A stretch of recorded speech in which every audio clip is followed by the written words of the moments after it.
First to the news, unfortunately it looks like charities have had a hard time bringing in much needed dollars over the holiday season. Peter, we spoke in the last program with Oxfam and the Smith family. It sounded like things are pretty tough. How do you think that the year ended up for the community sector? I think it ended up pretty tough. I've talked to a lot of CEOs over the last few weeks. And I think they struggled to get, certainly to get the sort of revenues they'd got, say, 2 or 3 years ago.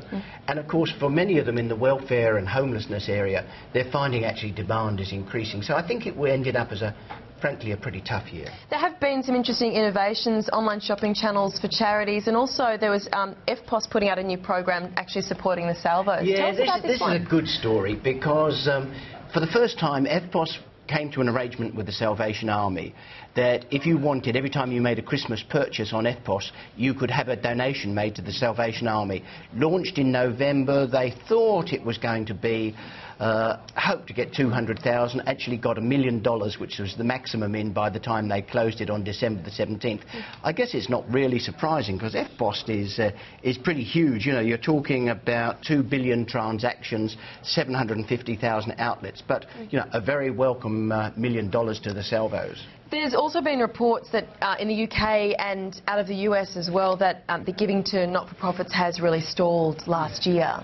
What are you seeing in terms of whether this is some kind of GFC hangover or maybe I think GFC it is. I think what we're seeing here is the same as the United States, the same as United Kingdom. It really is sort of a sort of stagnant giving trend.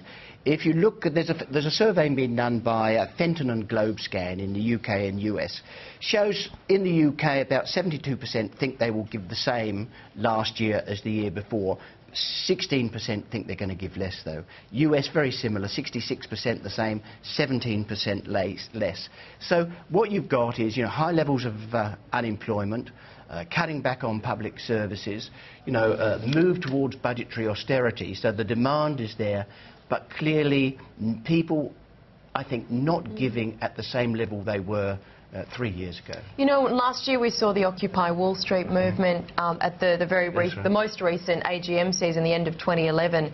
Angry shareholders at AGMs. Corporations are really struggling to regain trust, business in general. Do you think there's good news out there, Peter? Well, you look for the good news in this, but one of the things I saw was an article coming out of Harvard, and it was actually looking at companies that over the last 18 years have committed themselves on the environment and social front, high sustainability organisations. And it compared them actually with organisations which haven't made that same commitment to corporate social responsibility or the environment. What it showed, it looked at 180 companies, 18 years. It actually found that the 90 of the companies that were high sustainability actually did better. Over 18 years, did better in terms of their share market value, did better in terms of their accounting profitability.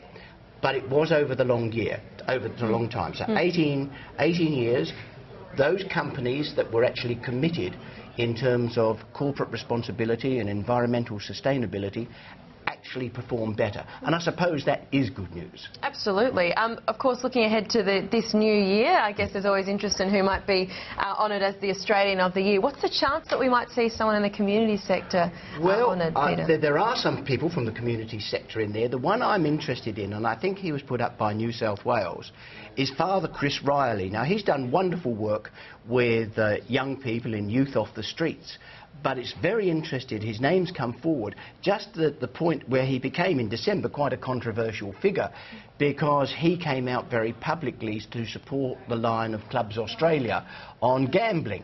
And it turns out he'd taken quite a lot of money from the gambling industry.